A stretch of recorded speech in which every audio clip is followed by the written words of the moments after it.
En cuanto a la parte de los andrógenos, recuerden que hay una fracción, pero un momento, de las moléculas derivativas del colesterol que son determinadas como hormonas esteroideas. Tenemos los andrógenos. Ya habíamos hablado un poquito acerca de la progesterona, del estradiol, y en esta oportunidad vamos a hablar un poco de estos estrógenos. Voy a ponerles y recordarles un poco el tema de la síntesis de los mismos para que lo tengan como en contexto.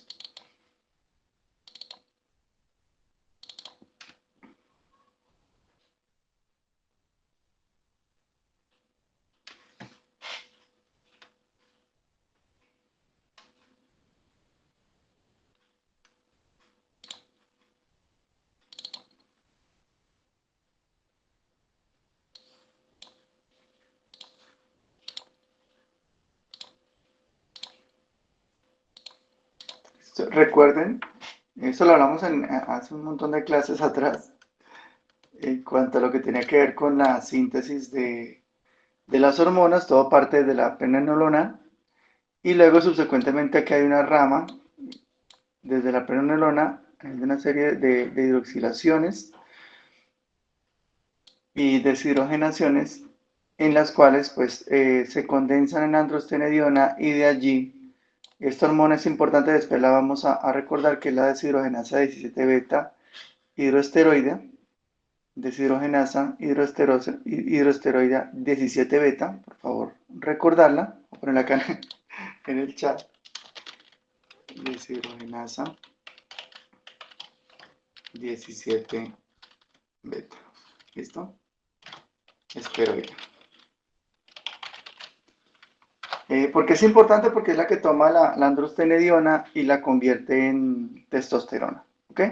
Aquí hay otra que es importante, bueno, no la vemos directamente acá, es una vía alterna que también quiero que recuerden, y es la que toma la testosterona, que es la 5-alfa reductasa, perdón, la 5-alfa reductasa, ¿sí? Esta enzima lo que hace es convertir la testosterona, la 5-alfa reductasa convierte la testosterona, lo tengan ahí en el chat, testosterona en DHT, o también llamada dihidrotestosterona. Dihidrotestosterona. Entonces, por favor, recordar esas dos enzimas, no hay muchos por recordar, pero para la parte androgénica, esas son como las más fundamentales por recordar. Otra interesante que ya hemos hablado es la enzima aromatasa. No olviden que ahí la estamos viendo, ¿no? Que es el citocromo 6p19A1, también se llama aromatasa. Este que estoy señalando aquí, ponerlo más grande, ¿sí? Este que estoy señalando acá, este citocromo 6p19A1 también se llama aromatasa, y es la que convierte, ya ustedes lo saben, ya lo tienen memorizado, la testosterona,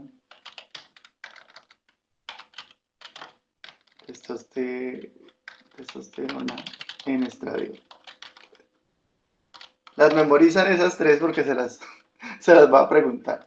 Bueno, entonces tenemos tres enzimas a nivel androgénico de gran importancia. La deshidrogenasa 17 beta esteroidea, que es esta, que nos convierte la androstenediona en testosterona. No la tenemos acá visible, pero pues se las indico en el chat.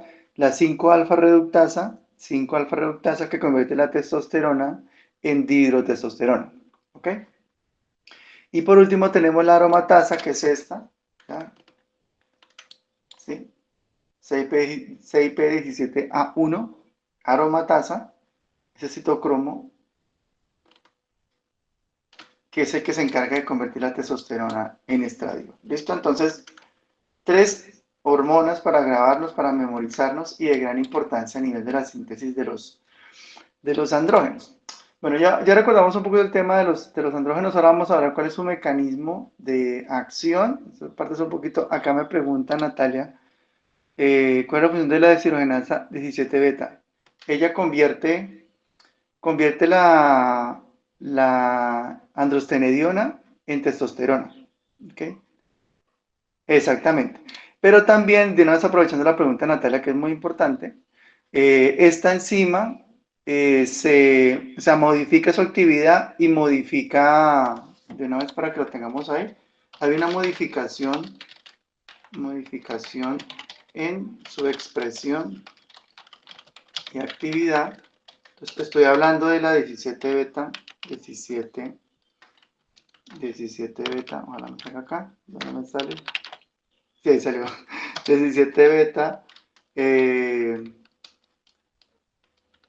deshidrogenasa esteroidea. Esta hormona se modifica, perdón, esa enzima, no la hormona. Esta enzima se modifica por LH, particularmente por LH, por la luteinizante. ¿Sí? Esa luteinizante modifica la expresión y la actividad de la enzima. Entonces, cuando hay, en los hombres, cuando hay el feedback, ustedes ya se lo saben de memoria, de, del HPA, del eje hipotalámico hipoficiario. Recuerden que aquí se genera la gonadotrofina estimula la liberación de FSH y LH, y la LH pues va al testículo, y en el testículo incrementa la síntesis de esa enzima, ¿vale? Entonces, para que tengamos ahí, para que tengamos los pasos, ¿no? Entonces, la hormona liberadora GNRH, se la saben ustedes. Entonces, esta hormona estimula la liberación de LH y FSH, ¿sí? En los hombres y en las mujeres, pues lo mismo, ¿cierto? Y cuando llega FSH y LH, no, hablemos primero de FSH, lo que hace es estimular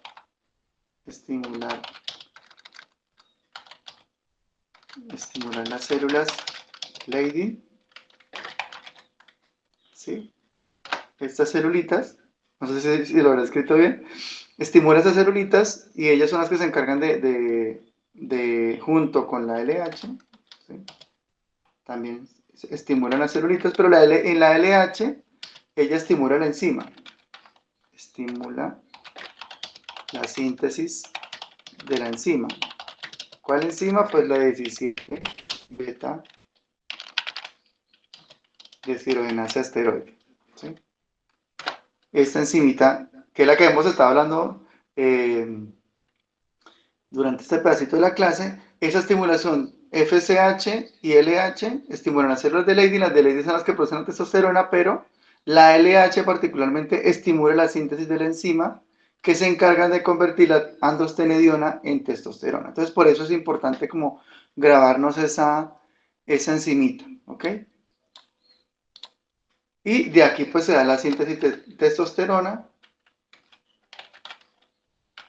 Y recuerda que ella tiene un feedback, bueno, aumentarán los niveles de testosterona, que en los hombres pues usualmente son entre 5 y 6 veces más que en la mujer, incluso se ha detectado hasta 8 veces más, es decir que en hombres tenemos más o menos entre unos 200 a casi 900, 200, eso es lo que más o menos tenemos, nanogramos por microlitro, nanogramos por litro, muy poca realmente, a unos 900 nanogramos, ¿ok? Que son los niveles como normales. Cuando son niveles pues sobrepasan, se incrementan mucho, entonces recuerden que la testosterona hace un feedback negativo. Testosterona hace el feedback negativo o la retroalimentación negativa al eje, ¿cierto? Al eje HPA. Y cuando los niveles de testosterona disminuyen, pues el eje se activa y todo este cuento que hemos estado echando vuelve a activarse. De nuevo, liberación de FSH, LH, estimulación de las de Leydig, y en este caso LH estimula la síntesis de la enzima y produce testosterona, ¿vale? Hasta ahí creo que haya quedado como claro. No sé si hay alguna pregunta.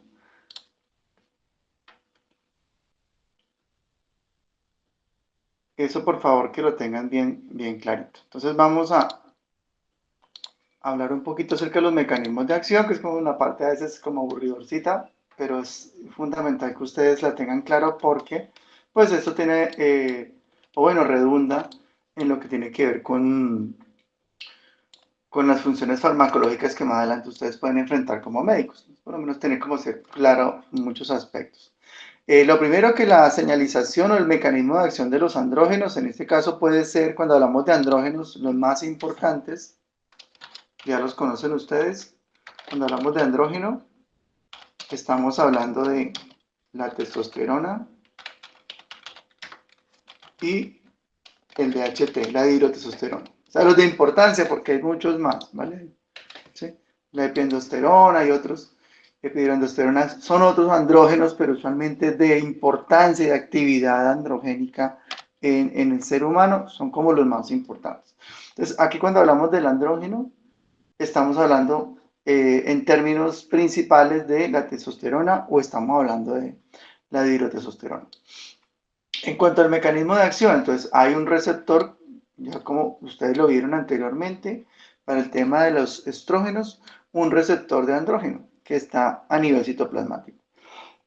También se ha caracterizado, un poquito aquí el video para temas de audio,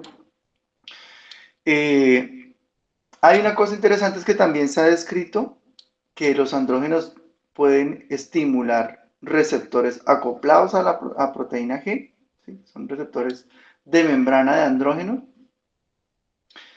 Y adicionalmente, pues, se ha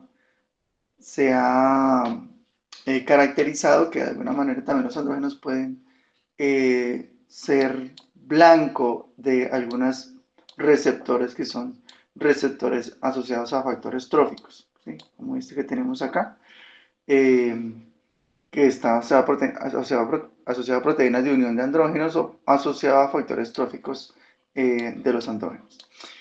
Para no complicar tanto la cosa, hablemos un poquito como la vía clásica o la vía canónica o la vía natural del andrógeno. Es llegar, unirse a su receptor. En la unión con el receptor, el andrógeno pues tiene que activar el mismo y la activación implica una dimerización, es decir, que él se va a unir a otro receptor de andrógeno, similar a como ocurría con los estrógenos, con el estradiol. Esto genera una actividad del receptor y él se convierte en un factor de transcripción. Entonces se convierte en una molécula, en una macromolécula capaz de ir al núcleo y activar una gran cantidad de genes, algunos de importancia pues considerable, como los genes FOS, los genes NF-κB que regulan, por ejemplo, la inflamación, SP1 que regula la parte de síntesis de proteínas y proliferación. También están involucrados en temas de ciclinas y quinasas, en las cuales pues, se generan factores de transcripción para la proliferación. Y en términos de, digamos, de hacer sencilla esta explicación, podemos hablar de funciones generales que se ejecutan una vez el receptor de andrógeno se activa, ¿vale? Entonces, una de las cosas importantes que hacen directamente los andrógenos son temas de diferenciación, ¿sí? Diferenciación secundaria y diferenciación obviamente del aparato masculino, ¿sí? Ya eso ustedes lo habrán visto, me imagino, desde el punto de vista de la embriología, entonces diferenciación de la próstata, diferenciación de los conductos, el mulleriano y todo eso que ustedes han visto anteriormente. Otro aspecto que hace los andrógenos tiene que ver con la regulación de las gonadotrofinas. Otro aspecto importante tiene que ver con aspectos de diferenciación y maduración sexual en diferentes momentos y tiempos.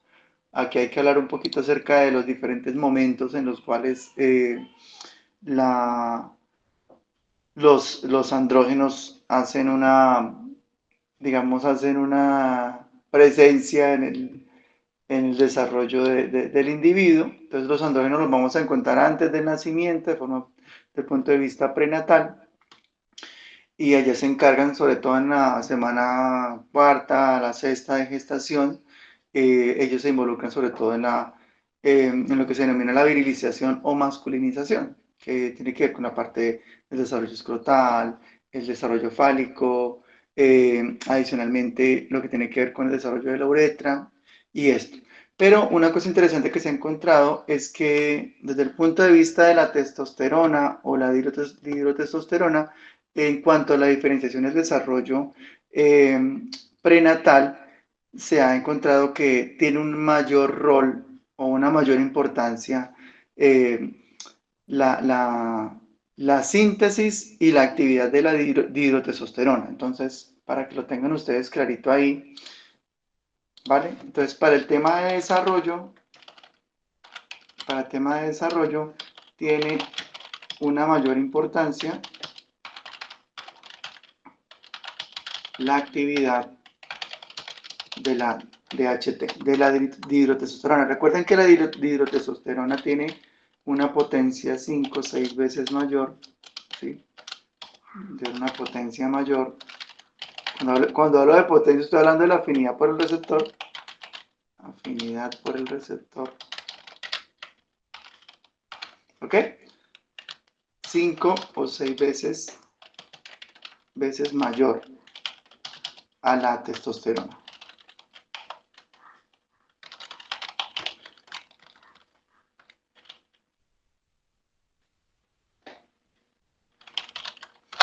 ¿Ok?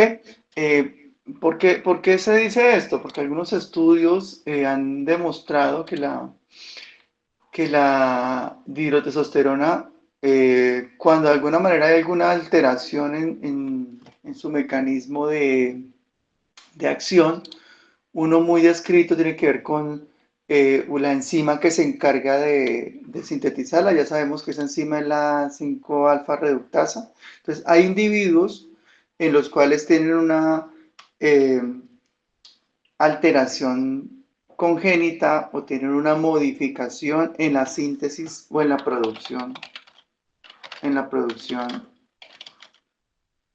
de la 5-alfa reductasa, ¿sí?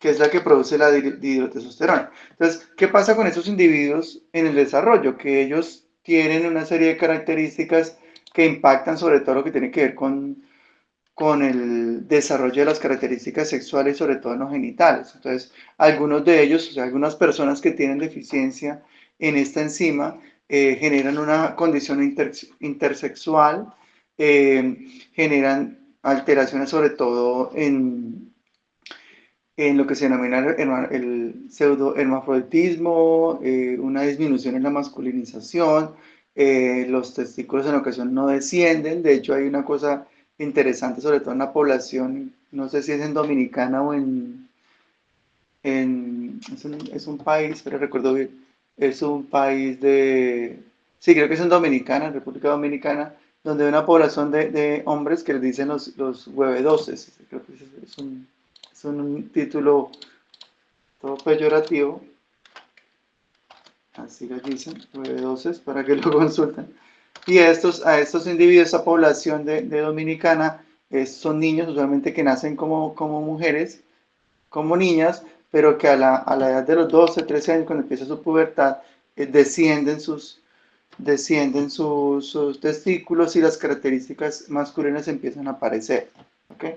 Es una población bastante particular, creo que la han estudiado mucho, y se ha detectado en esta población y en otras condiciones en particular una disminución de la actividad de esta enzima. Entonces, junto con este estudio, pues se está demostrando, se ha demostrado en diferentes estudios adicionales la importancia de la dihidrotestosterona en aspectos de desarrollo y diferenciación sexual. Otra cosa interesante es que también los andrógenos eh, se han caracterizado también a nivel de la infancia temprana, pero pues no hay un estudio, no hay muchos estudios que nos den muchas luces acerca digamos, rasgos más marcados de los andrógenos a lo largo de la infancia temprana. Lo que sí sabemos es que antes del nacimiento, desde que ocurre el nacimiento, pues está el tema de que yo les había contado de la masculinización del cerebro, que se da particularmente por la conversión de la testosterona en andrógeno perdón, en estrógeno, y ese estrógeno pues es el que masculiniza el cerebro, y que en las niñas pues existe la alfa-fetoproteína, que es la que impide esta masculinización en el cerebro. Desde el punto de vista de la pubertad, pues ya ustedes saben que la testosterona y los andrógenos tienen un rol importante en la pubertad, pues en el desarrollo de características secundarias, que tiene que ver pues el cabello, la voz, que la manzana de Adán, que las glándulas sebáceas, el tema del incremento de la libido, todo esto pues está involucrado con un incremento importante de los niveles de testosterona, adicionalmente de dihidrotestosterona en el adulto, en el puber, en la edad puberal. Luego pasamos a la etapa adulta. La testosterona usualmente pues se encarga en lo que tiene que ver con el tema de reproducción, la producción del esperma, en la activación de una serie de genes, inclusive lo que estamos viendo acá, de una serie de genes asociados a, a las células de Sertoli. Esto pues involucra obviamente la producción del semen y adicionalmente pues la testosterona en la etapa adulta pues regula todo lo que tiene que ver con el eje HPA, ¿sí? El eje hipotalámico hipoficiario y adicionalmente pues está permitiendo que muchas funciones de sostenimiento, lo que tiene que ver por ejemplo con el crecimiento muscular, adicionalmente lo que tiene que ver con la funcionalidad ósea también es importante y aquí hay que hacer una claridad, ¿vale? Para el tema de la función cerebral y la función ósea, quiero que lo recuerden bien, la función cerebral y la función ósea, pues requiere o tiene necesidad por la testosterona. Pero esa testosterona que llega al cerebro y que llega al hueso, usualmente tiene que aromatizarse y convertirse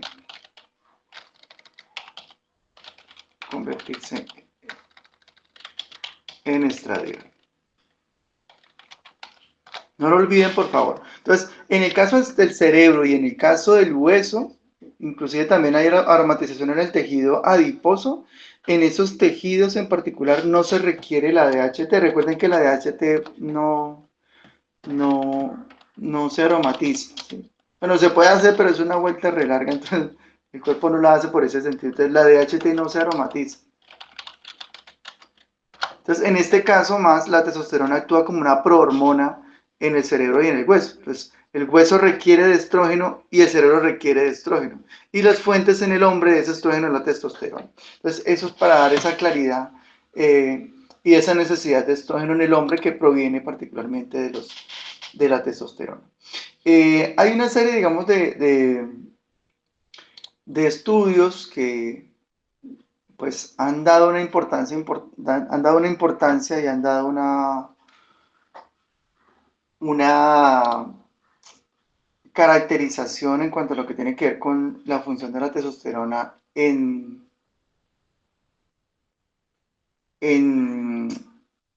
hablemos un poquito acerca de la funcionalidad de la misma en cuanto al metabolismo, en cuanto a la sexualidad como tal. Se han descubierto estudios interesantes acerca de la función de la testosterona en lo que tiene que ver la libido, en lo que tiene que ver con cómo la testosterona pues, es efectiva en cuanto a la conducta sexual, tanto en hombres como en mujeres. Se ha intentado también relacionar a la testosterona en lo que tiene que ver con, por ejemplo, la conducta en las personas, tanto en hombres como en mujeres. Por ejemplo, se han dado una cantidad de estudios que, por ejemplo, demuestran que la testosterona tiene un incremento, sobre todo en las personas que están, digamos, como en esa etapa de competitividad, ¿sí? En la adultez temprana, o que están buscando pareja, o que de alguna manera están en ese proceso de poder consolidar una relación. En eso se han dado estudios en los cuales la testosterona tiene unos niveles un poco más altos. Contrastado, por ejemplo, con hombres que ya han tenido, bueno, ya se han casado, o bueno, no necesariamente que se hayan casado, sino que ya tienen una relación estable con su pareja, ¿vale? Hombre, mujer, como sea, que tenga su pareja, tenga una relación estable, se ha demostrado que en esas condiciones el hombre tiene una menor proporción o nivel de testosterona, cuando hay, por ejemplo, niños en la relación y hay una actitud parenteral, de cuidar al niño, de darle el tetero y esto, también hay estudios que demuestran que los niveles de testosterona son menores en estos hombres que los que están, por ejemplo, buscando una relación o que están en una soltería. Eso es una cosa interesante en cuanto a la función de la testosterona en, en ese rol del comportamiento. Si bien muchos estudios todavía requieren un poco más de objetividad en el sentido de incrementar la población estadística y de alguna manera dar eh, una, una mejoría, digamos, en las conclusiones que se adquieren de esos estudios, pues nos dan como una ventana acerca de la importancia de esa testosterona en esas condiciones. Lo otro tiene que ver que en las mujeres también es fundamental, sobre todo lo que tiene que ver con el tema de la excitación sexual, inclusive hay desorden de excitación sexual en las mujeres, en donde se ha demostrado que existe una alteración en la función de la testosterona de la mujer que a pesar de que se produce una concentración baja, alrededor de 35 nanogramos en la mujer, disminuciones importantes de esos niveles en las mujeres se ha podido relacionar con alteraciones en los problemas reproductivos. De hecho, hay tratamientos que todavía pues están en el proceso de ser eh, correctamente establecidos en los cuales pues se les pueden dar parches de testosterona para mejorar esa parte en las mujeres. Otra cosa tiene que ver con las relaciones afectivas o relaciones románticas entre las parejas, sobre todo en los hombres. Cuando se da esa etapa ahí que ustedes conocen muy bien, esa etapa del enamoramiento, de la relación inicial, se ha demostrado que los niveles de testosterona en los hombres disminuyen. ¿Sí? Es una cosa bien interesante, bien particular. Y cuando pasa esa fase del enamoramiento, ya la relación no se pase eh, a otras etapas y pueden darse dos cosas, o sea, la relación se mantiene o la relación se rompe en esas primeras etapas. O sea, algunos estudios que son bastante interesantes y curiosos han demostrado que cuando esas relaciones se interrumpen o se rompen, y o de alguna manera hay algo que afecta el desarrollo de la relación, en esos hombres que están involucrados en esas rupturas, ellos producen más testosterona, ¿sí? O sea, tienen mayor testosterona en el plasma y los niveles han incrementado. Y los hombres que permanecen en la relación después de esta primera fase, la fase amorosa, la fase de luna de miel, como la quiera llamar, se ha demostrado en algunos estudios que la testosterona tiende a permanecer estable, es decir, no hay un cambio en esos niveles de testosterona y adicionalmente, pues eso permite que la relación, bueno, matrimonio, pareja, como sea que la llamen, permanezca mucho más en el tiempo. No estoy diciendo que para que la relación sea exitosa, que se mantenga en el tiempo, tiene que ver directamente con la testosterona. Lo que estoy diciendo es que los estudios han demostrado que los niveles varían de acuerdo al comportamiento que se puede dar en la pareja en establecer ese tipo de relaciones. Entonces, es una cosa curiosa, interesante. De hecho, también inclusive hay otros estudios en donde hay el tema de lo que se muestran con la infidelidad y las relaciones extramaritales y eso, y también lo han medido. Es, y también hay variaciones en la testosterona. Que sea directamente influenciable, pues todavía no podemos concluir, pero sí es algo que al parecer está influenciando. El cuidado de los hijos también, entonces cuando el hombre cuida más de los hijos y eso también se ha medido la testosterona y se han dado informaciones, datos interesantes de que los niveles tienden a disminuir cuando hay un cuidado parenteral sobre los hijos. Otra cosa que se le ha estudiado mucho tiene que ver con la violencia y la agresividad. De pronto la han escuchado ustedes bastante y Laura está haciendo una pregunta. Qué pena, Laura. Tranquilo, profe. Profe, ¿eso no se podría deber de pronto a la conversión? Bueno, digamos que las mujeres tenemos como esa categorización de que somos más sentimentales. ¿Podría deberse de pronto a que los niveles de testosterona disminuyen porque hay una mayor conversión de estos niveles de testosterona en estrógenos? ¿Sería más que todo por ese lado o no tiene nada que ver? Sí, Laura, la pregunta es bien interesante e inclusive puede constituir una hipótesis aceptable y que podría, digamos, ser alimentada con evidencia. Lo que pasa es que como es tan complejo sacar una conclusión ahorita, pero es muy probable que lo que se está proponiendo sea cierto. Pero pues obviamente irlo a probar es lo complicado. De alguna manera lo que se ha estudiado puede ser posible. De hecho hay una serie de teorías, inclusive lo que tiene que ver con asociado con la agresión. Hay una teoría que se llama teoría de la agresión neuroandrogénica, que es donde el hombre tiene mayores niveles de testosterona y eso lo que busca es mayor competitividad, garantizar que el género masculino en este caso tenga los recursos para sostener de pronto una mayor posibilidad reproductiva y pasar a la siguiente generación. Lo estoy hablando en términos biológicos, no lo estoy hablando en términos sociales.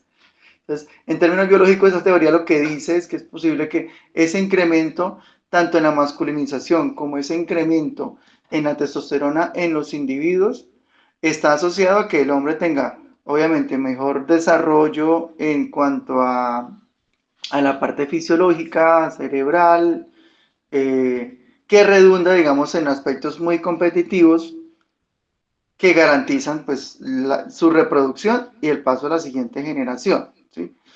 En esos términos se explica.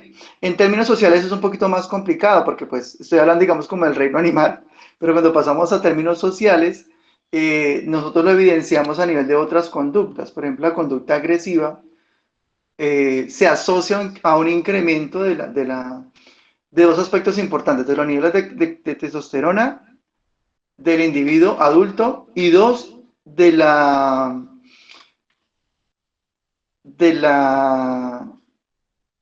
de los niveles de testosterona que tuvo el individuo en el desarrollo embrionario, ¿vale? Entonces, a eso se ha estudiado casi desde 1800, desde el año 1800 se ha estudiado esto, cómo hay una sensibilización frente a la testosterona cuando el individuo estuvo desarrollándose en el vientre materno. A eso se le llama la relación de 2 de 4, ¿sí? Que es la relación de los dedos. Ustedes lo pueden hacer ahí en su casa, tomar una reglita, ¿sí? Ponen la mano así o la ponen sobre una mesa y miden con la reglita ahí lo estoy mostrando en la cámara, la distancia del dedo índice hasta donde termina. Ahí, digamos, por decir un número, a mí me dio 10.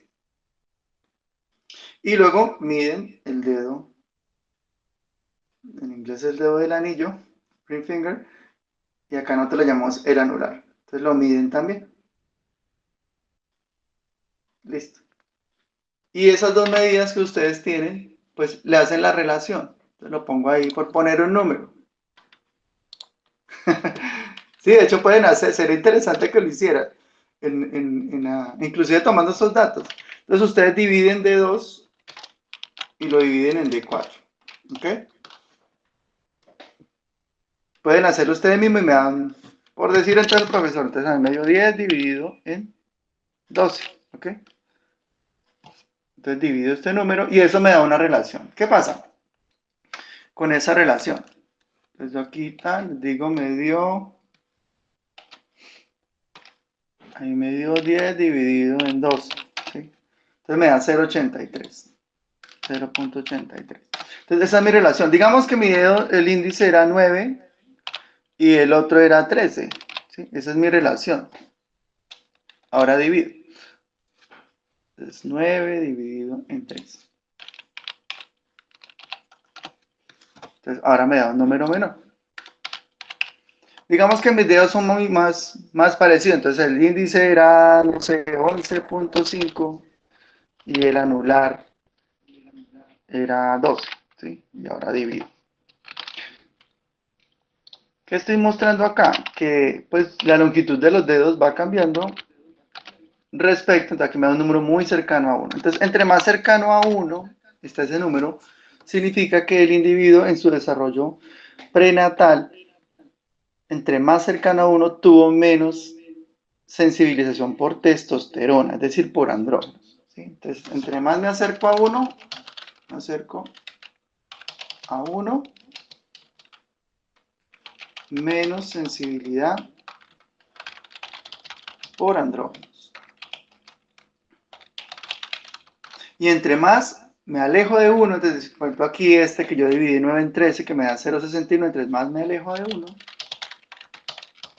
1, entonces más sensibilidad.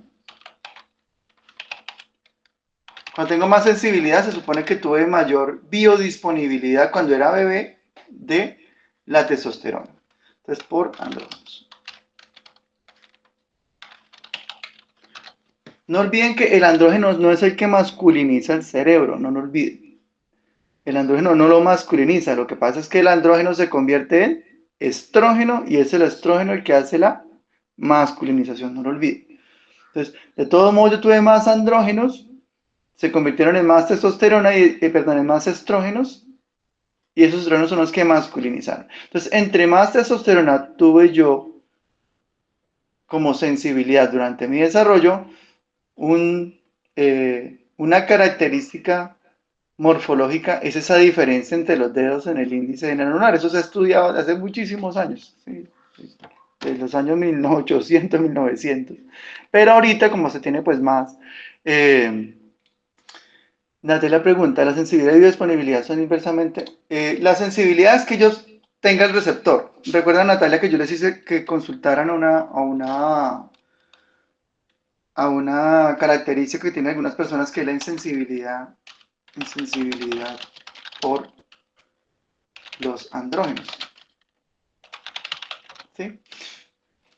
Entonces, esos individuos se desarrollan como mujeres, no son sensibles a los andrógenos. Entonces, cuando tengo sensibilidad y haya disponibilidad, pues adicionalmente podríamos relacionarlos de que van en términos positivos. Si tengo más biodisponibilidad, si la mamita da más testosterona y está circulando, y adicionalmente la que se pueda convertir desde testosterona a estradiol en el niño, entonces eso hace que se desarrolle digamos, en mayor proporción un cerebro masculino, ¿vale? A eso más o menos como podemos relacionar, pero para no enredarnos, digamos que hay más biodisponibilidad para que el cerebro se masculinice, para que nos quede un poquito más claro. Entonces, usualmente, lo que se observa, usualmente no estoy diciendo que sea la regla general, porque también hay variaciones por país, por población, o sea, este número que yo estoy hablando acá, de hecho podrían hacer ese ejercicio si les da curiosidad entre el mismo grupo. Entonces, cada uno pone sus datos ahí y hacen como una estadística en el grupo, a ver qué encontraron. Ustedes son bastantes, son 37, siempre son datos considerables, sobre qué encuentran en cuanto a lo que tiene que ver con esa característica. Se supone que, y lo pueden dividir por género, entonces, ¿cuánto les dio a las chicas y cuánto les dio a los chicos? ¿Sí? ¿Cuánto es el número? O si no hay diferencias ahí. Se supone que en las mujeres el número va a estar, o sea, lo esperado, ¿no? Es que en las mujeres el número va a estar más cercano a 1, ¿vale? Y en los hombres se supone que el número debe estar alejado de 1. Pero cuando vamos a la realidad, pues las cosas varían un poco, ¿vale? Porque adicionalmente la masculinización del cerebro no es lo único que implica, por ejemplo, fenómenos de agresividad o de competitividad y otras cosas que también lo impactan. Entonces, en ese sentido, hace difícil llegar a una conclusión cercana. Sin embargo, a nivel de curiosidad podrían hacerlo en cuanto a mirar cuál es esa condición. ¿Qué se ha encontrado? O sea, ¿qué ha demostrado la literatura? Que, por ejemplo, cuando se estudia población carcelaria, o inclusive deportistas que son muy agresivos, deportistas que hacen muchas faltas en el juego, o personas que usualmente tienen una serie de condiciones que los vuelven muy competitivos, muy agresivos, y tienen una, no sé, violencia intrafamiliar y todo esto, y se hace estudio de esta población. No sé si aquí en Colombia hay estudios de ese tipo. Algunos de los estudios que yo estoy relacionando son estudios que se han hecho en Estados Unidos. Se ha encontrado que esta relación, ¿sí?, de D2D4 tiende a ser más alejada a 1. Entonces, se relaciona a incrementos de testosterona en el individuo adulto y también se relaciona a la disponibilidad que tuvo de testosterona el niño cuando se desarrolló. ¿Cuál es el que mayor incidencia hace? Pues realmente ahorita es difícil llegar a una conclusión. Lo que sí sabemos es que los dos tipos de testosterona están impactando sobre esas conductas, y por lo contrario también una conducta en los hombres un poco más, o sea, menos agresiva, un poco más, digamos, racional o menos competitiva, se asocia también a ese tipo se asocia, ¿no? Pero no significa, yo quiero que les quede claro que esto no es un determinante, o sea, que yo tengo, porque el profesor tiene un dedo de 4 de tal número, entonces el profesor es así, o Natalia tiene un dedo de 3 de 4 lo que sea, así, entonces Natalia va a ser así, o Laura, o Jason, ¿sí? O Jonathan. O sea, realmente no es un determinante, simplemente es un factor que se puede tener en cuenta y que de alguna manera pues representa una historia de lo que fue el desarrollo embrionario y de la relación que pueda tener en la conducta actual del individuo, pero no es que lo determine para nada, entonces para que les quede bien claro, ¿listo? Recuerden que a nivel del cerebro también hay diferencias en cuanto al efecto que tiene la testosterona, de hecho lo estamos viendo ahí en la diapositiva, hay un efecto importante de la testosterona sobre eh, la diferenciación del cerebro. Se ha demostrado de que hay diferencias morfológicas en el cerebro masculino y el cerebro femenino y algunas diferencias pues ya después del desarrollo no se pueden cambiar. Actualmente pues se está hablando mucho de lo que son las terapias de reemplazo hormonal y también se está hablando mucho de lo que son las terapias porque es posible que ustedes lo vivan con sus pacientes, porque ahorita, o sea, cada vez que la sociedad se abre más a este tipo de temas, pues empiezan a aparecer una serie de condiciones sobre las cuales ustedes tienen que estar bien informados y enterados. Entonces, por ejemplo, es muy probable que una persona no se sienta muy bien con su género actual y quiera pasar de femenino a masculino, ¿sí? Entonces, sobre eso hay una terapia que permite que esto suceda. Particularmente desde el punto de vista farmacológico, eh, no se va a dar un cambio drástico, ¿no? Porque de lo que se ha estudiado con respecto a la terapia de transgénero hormonal, de lo que se ha podido, digamos, empezar a revisar, porque ustedes saben que eso ha sido muchos años un tema tabú y esto, ahorita es que en los últimos 40 años se ha podido que la sociedad, sobre todo en nuestra sociedad colombiana, que tiene una característica eh, conservadora, realmente una sociedad tiende, si nosotros le hacemos la lectura de nuestras sociedades, tiende a ser conservadora, pero pues con el paso del tiempo y con lo que está pasando adicionalmente pues en el mundo, tenemos que abrirnos un poquito en el sentido de comprender ese tipo de fenómenos y las terapias que vienen detrás de este tipo de aspectos, sobre todo para una persona que puede estar pasando una situación bien complicada o estar sufriendo al sentirse que no está en el cuerpo en el cual está cómoda. Entonces, las terapias usualmente de reemplazo, no de reemplazo, sino de hormonal transgénero, lo que buscan es que las personas que quieren hacer esa transición, desde el punto de vista farmacológico, pues tengan una mejoría en cuanto a su sentir, a lo que la persona de alguna manera quiere tener en su diario vivir. Y se ha demostrado en algunos estudios que eso puede mejorar la condición de la persona desde el punto de vista hormonal, porque pues ya el desarrollo, como les decía ahorita, eh, ya el desarrollo de la pubertad y el desarrollo usualmente embrionario ya sucedió, ya si se quiere ir al siguiente nivel, pues ya tendría que ir a una modificación quirúrgica y otras cosas. Sin embargo, lo que yo les quería decir es que esas terapias tienen una serie de inconvenientes y es que es bueno que ustedes conozcan. Desde el punto de vista, hay muchos aspectos que pueden verse afectados en las personas. El tema de la libido se puede modificar, se puede incrementar, y la distribución de la grasa corporal en la persona pues también puede modificarse. Estoy hablando de la transición de la mujer al hombre desde el punto de vista de las hormonas, sobre todo el incremento de la testosterona desde el punto de vista exógeno. Entonces una persona que quiera pasar o quiera hacer la transición de mujer a hombre y que utiliza un incremento de la testosterona para poder mejorar o para poderse sentir más cómodo, tiene la posibilidad de que se den cambios que afecten, inclusive pueden impactar la salud de la persona. El tema de la musculatura también puede variar, acné, alteraciones en los lípidos del perfil lipídico en sangre. También se ha podido detectar, por ejemplo, policitemia en algunos pacientes que están haciendo este cambio, y eso también es importante tenerlo en cuenta.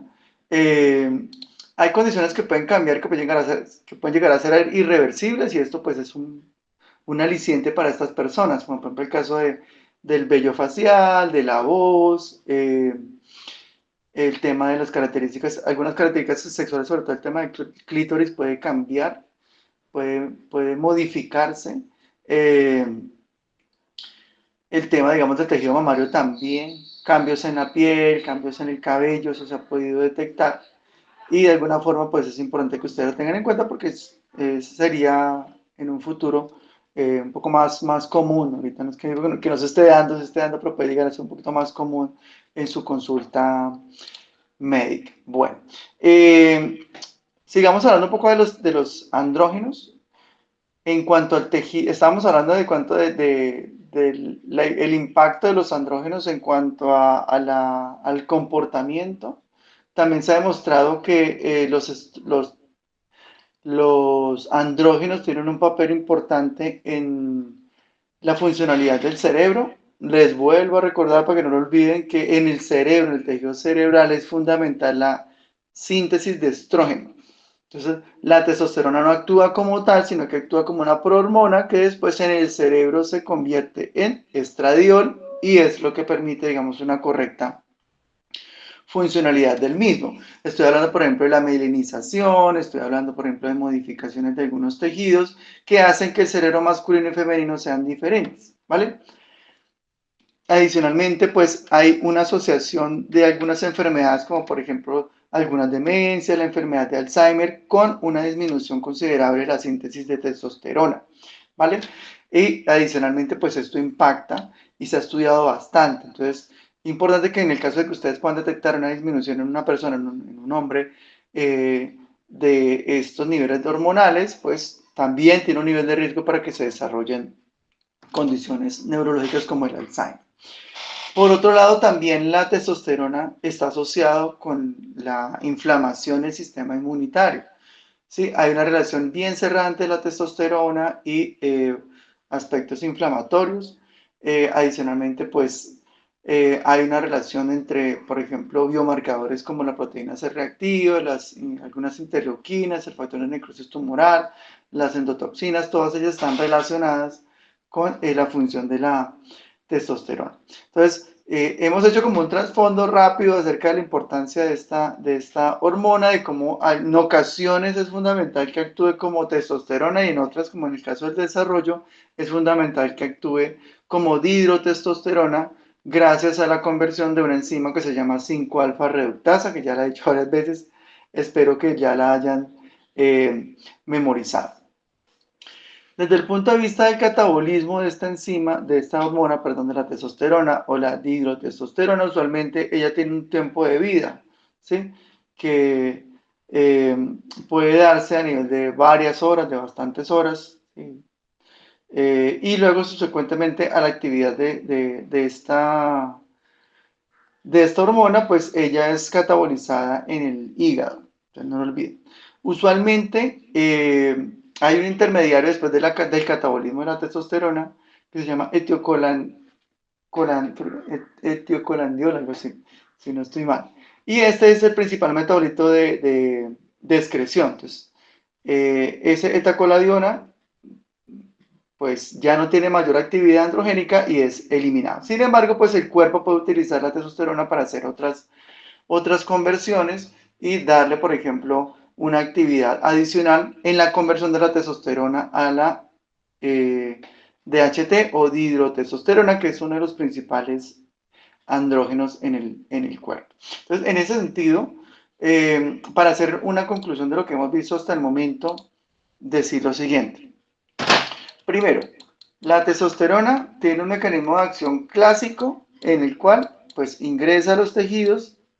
¿Qué tejidos? Cerebral, el óseo, adiposo, bueno, muchos tejidos son blancos de los andrógenos, se activa el receptor, actúa como factor de transcripción y genera la activación de una gran cantidad de funciones. Funciones importantes, la diferenciación, la regulación de gonadotrofinas, la diferenciación sexual, y hay otra que es importante que tiene que ver con la supervivencia y el crecimiento. Los andrógenos, al igual que los estrógenos, son moléculas que lo que estimulan en el cuerpo humano es la proliferación y el crecimiento y el sostenimiento de ese crecimiento. Siempre que haya testosterona o haya estrógeno sensible a un tejido por él, entonces ese tejido va a tender a permanecer más en el tiempo, a bloquear la apoptosis, a crecer y en algunas medidas, pues obviamente a modificar funciones como las que ya hemos visto, ¿sí?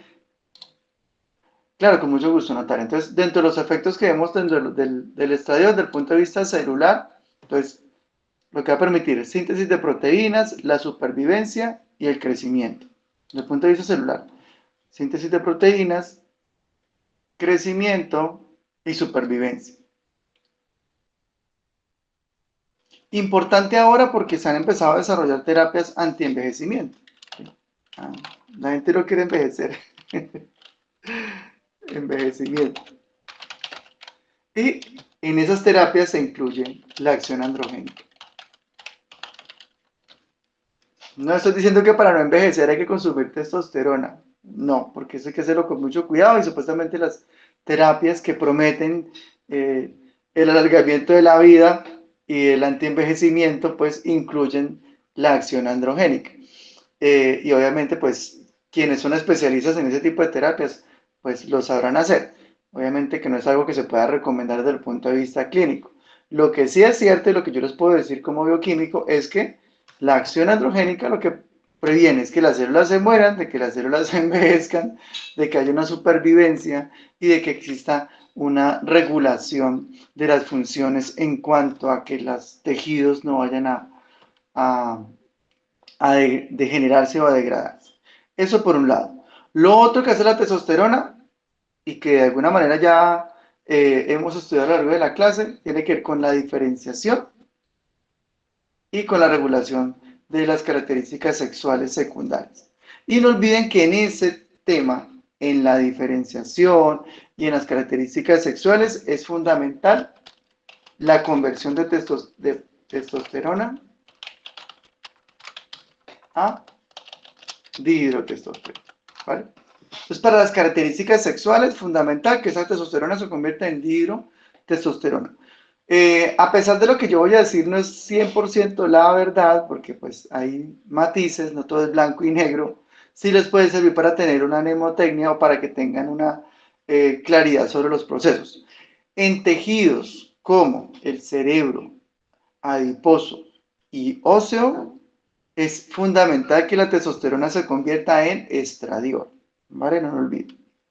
Y para la actividad, por ejemplo, sexual, reproductiva, de diferenciación, repito, sexual, reproductiva, diferenciación sexual, características secundarias, es importante que la testosterona se convierta en dihidrotestosterona. No olviden que la conversión de testosterona a dihidrotestosterona hace que la potencia androgénica se multiplique por 5 o por 6 veces.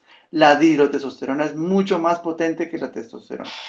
Y ya vimos dos contextos que no son el 100% porque hay matices, pero sí nos puede servir para tener una conclusión. Testosterona para características secundarias y reproductivas, conversión a dihidrotestosterona, y para funcionalidad del cerebro, tejido óseo, adiposo, que nuestra testosterona se convierta en estradiol. Para los hombres, porque recuerden que las mujeres no necesitan eso. La testosterona no es fundamental para esas funciones óseas o cerebrales en las mujeres porque naturalmente tienen mayores niveles de estradiol. Lo que les acabo de decir es para los hombres. Lo que sí se ha dicho y lo que sí puedo comentarles, de hecho, lo que les dije en la clase, es que la testosterona sí tiene una importancia en la mujer frente a lo que es la libido, frente a lo que es la excitación, frente a lo que es el proceso, digamos, de funciones reproductivas, se ha demostrado que esos niveles de testosterona sí son importantes y valiosos en la mujer para esta función reproductiva y que hay síndromes, por ejemplo, síndromes que impactan la excitación en la mujer, ¿sí? Así se han estudiado y se ha evaluado los niveles, por ejemplo, de testosterona y se ha encontrado que los niveles de testosterona son menores y que podrían, no estoy diciendo que lo son, podrían ser una explicación o podrían ser un determinante en esas enfermedades y que algunas terapias podrían incrementar esos niveles y mejorar la condición de la mujer, pero pues se lo digo digamos como manera de que ustedes lo tengan en cuenta. Hasta aquí hay alguna pregunta, no sé si tengan alguna duda, alguna otra aspecto que quieran como preguntar. Y vamos a pasar por último a un tema interesante que es posible que usted lo tenga en su consulta, que de alguna manera podría llegar a ser algo, digamos, tabú por lo que es nuestra sociedad, como lo es, pero digamos que en un futuro, en unos años que ustedes estén ejerciendo las cosas puedan cambiar un poco. ¿Por qué lo digo? Porque hablamos de un tema particular que es lo que es la disfunción eréctil en los hombres. ¿Por qué hablamos de esto? Porque la disfunción eréctil raya mucho con lo que tiene que ver con la actividad androgénica, con la función reproductiva y la testosterona. Eh, Acá en esta imagen vemos que utilizaban el canario como un centinela cuando iban a hacer exploración en las minas, porque estos animalitos son muy sensibles, creo que al metano, y el incremento de niveles de metano mataba al animalito y podría ser un riesgo de explosión dentro de la mina. Eso se utilizaba yo ahorita no se usa eso, poner un sensor de metano, pero en la antigüedad se utilizaba este arcaico método y por eso le llaman la disfunción eréctil, la función cardiovascular, el canario dentro de la mina de carbón. ¿En qué sentido? En el sentido de que ciertas condiciones fisiopatológicas pueden ser también un centinela o un indicador de condiciones que pueden llegar a ser más graves. No digo que la disfunción eréctil no sea grave, pero es mucho más grave, por ejemplo, una enfermedad cardiovascular que pues obviamente pone directamente la vida del paciente en peligro. Entonces, ¿qué es lo que se ha encontrado y qué relación que me parece muy importante compartir con ustedes en cuanto a lo que tiene que ver con esta disfunción? Primero que se ha encontrado una relación importante entre, cuando se contrasta información epidemiológica de la enfermedad cardiovascular versus la disfunción eréctil, hay un cruce positivo, es decir, hay un cruce en donde entre más disfunción eréctil hay, más probabilidad hay de que esa persona tenga una enfermedad cardiovascular. Entonces, primero, muchos artículos, muchos estudios han demostrado que esa relación es una relación fuerte, ¿vale? Lo otro de la disfunción eréctil también se puede estar relacionada con el colesterol, ¿sí? Entonces, cuando cruzamos, por ejemplo, colesterol HDL versus disfunción eréctil, desde la parte lipídica, también encontramos una relación importante. Y lo otro tiene que ver con los factores de riesgo que están asociados a la disfunción eréctil, sobre todo a la enfermedad de riesgo coronal, ¿sí? ¿En qué porcentaje? Para ciertas poblaciones se encuentra que inclusive en una proporción importante, cercana al 70%, las personas que tienen en realidad una de disfunción eréctil determinada y ya eh, diagnosticada por un tiempo usualmente considerable de 39 meses, tienen un riesgo importante de padecer una enfermedad cardiovascular. ¿Listo? Y así el paciente o sea, así el paciente no tenga síntomas vasculares o cardiovasculares, pero sí está mostrando la disfunción eréctil. Entonces, en esos pacientes, casi en un 70%, el riesgo de padecer una enfermedad cardiovascular es importante, ¿vale? En parte, ¿a qué se debe esto? Parte de lo que se explica en cuanto a la disfunción de la función eréctil tiene que ver con un intermediario que se llama el óxido nítrico. ¿Listo? ¿Qué es el óxido nítrico? Es un vasodilatador. Y recuerden que el vasodilatador como tal es fundamental para que en la función de erección del hombre, pues eh, la, digamos, la vascularización de los cuerpos cavernosos y todo esto sea adecuado pues para que se dé una función eréctil adecuada. Y eso depende particularmente de una enzima que es la fosfodiesterasa 5. Sobre esta enzima se ha estudiado bastante porque particularmente unas personas, unos científicos, aquí los tenemos, Luis Ignaro, él ganó el premio Nobel, él descubrió, bueno, estaban buscando otra cosa, estaban buscando un medicamento para mejorar la salud vascular y la secreción de óxido nítrico, y no sé si ustedes escucharon la historia o la han estudiado, y las pacientes que estaban haciendo, creo que en etapa 2 o 3 les daban las muestras de los medicamentos para hacer el estudio, para demostrar el beneficio de este medicamento para el tema de la vascularización y para la salud vascular, y se encontraron con el hecho de que los pacientes de prueba no devolvían los sobrantes del medicamento, porque usualmente les dan medicamentos para que los prueben y las restantes los devuelvan. Entonces las personas, los hombres que estaban en el estudio no devolvían los restantes. Y después les preguntaron qué era lo que pasaba y descubrieron que un efecto secundario que tenía este medicamento, que era un inhibidor de fosfodiesterasa, era que favorecía la, la erección. ¿Sí? Y esto pues derivó después en el descubrimiento del famoso Viagra, que es un inhibidor de fosfodiesterasa 5. Y ya pues la historia ustedes el resto la conocen. Entonces, para que eso se dé, obviamente se requiere óxido nítrico y eso pues afecta las arterias del pene. Se da obviamente la erección debido a la producción de guanosil monofosfato. Si tenemos un inhibidor de quien degrada el guanosil monofosfato, pues la erección se mantiene por mucho más tiempo.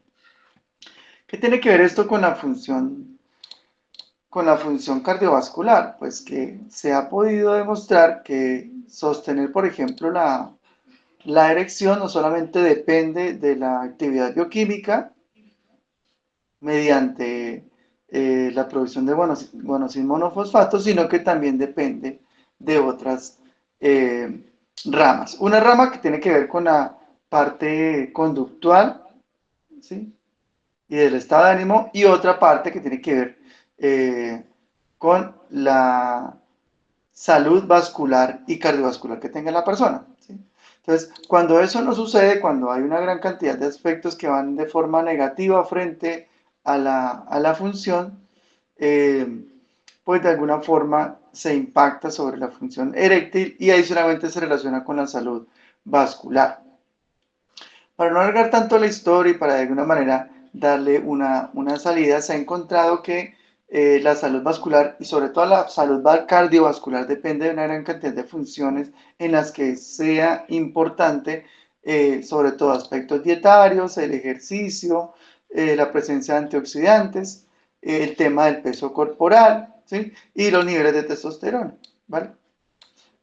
¿Qué tiene que ver la testosterona? Pues de que la testosterona se produce en mayor medida cuando ciertas condiciones son favorables. Entonces, tenemos una mejor producción de testosterona cuando tenemos una buena dieta, cuando hacemos ejercicio, cuando de alguna manera hay presencia de antioxidantes en la misma, omega 3, determinados tipos de intermediarios como la arginina y otros que son los precursores del óxido nítrico. Y eso favorece obviamente el proceso reproductivo.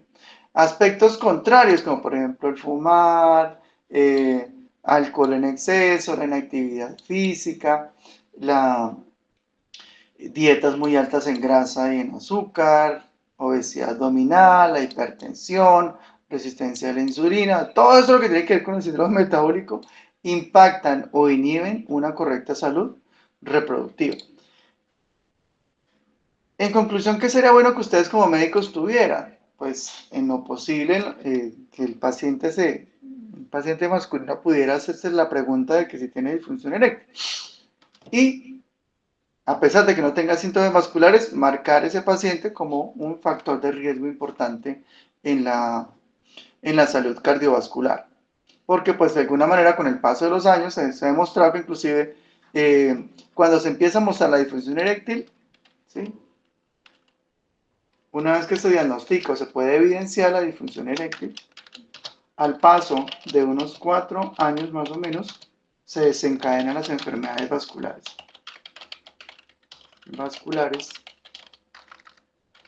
y el riesgo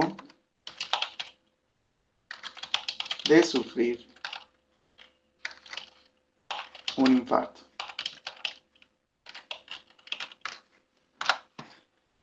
¿Qué es lo interesante y qué es lo fundamental? Que una vez que se detecta, por ejemplo, esa disfunción eréctil, hay muchos aspectos que se pueden, o sea, que son aspectos que son modificables, o sea, temas como el ejercicio, temas como la dieta, la parte del estrés, los antioxidantes y todo eso son aspectos modificables. Una gran proporción de pacientes puede mejorar, es decir, se detecta la disfunción eréctil inicialmente y luego subsecuentemente se puede iniciar un proceso de mejoría del paciente en el sentido de que mejore esas condiciones y muchos de ellos, una población entre el 40 al 50%, inclusive más de los pacientes, puede modificar, disminuir el consumo de alcohol, hacer el ejercicio y la condición de función eréctil mejora y eso es un buen indicativo de que la función cardiovascular también puede mejorar. Entonces, eso es una cosa interesante a tenerla en cuenta, reflexionarla en cuanto a lo que tiene que ver con esta, esta relación. En cuanto al efecto de la testosterona, pues algunas condiciones como el hipogonadismo, ¿sí? Se han correlacionado con una disminución de la producción de óxido nítrico, ¿sí? Y eso pues también es información adicional que puede facilitar la síntesis, sobre todo en la síntesis de óxido nítrico a partir de precursores como la arginina, recuerden que eso es un aminoácido, y otros como la citrulina. Eh, Aspectos que pueden mejorar la salud, tanto eréctil, de reproductiva, como la salud vascular. Ya usted, o sea, yo estoy cansado de decirlo desde el primer semestre. Actividad física, la dieta, ¿sí? Metabolitos intermediarios, ¿sí? Calcio, suplementos, porque inclusive estos los comercializan, la arginina, la citrulina, el ácido fólico también. Mucho de esto viene por ejemplo, en pescados, en vegetales de color, vegetales verdes, ¿sí? Frutas, ¿sí? Tenemos todo esto acá y se puede mejorar. Lo difícil es que usualmente pues estamos acostumbrados a dietas muy hipercalóricas y cambiar ese tipo de dietas pues puede llegar a ser un desafío y un reto, pero pues ya dependerá mucho de la voluntad del paciente.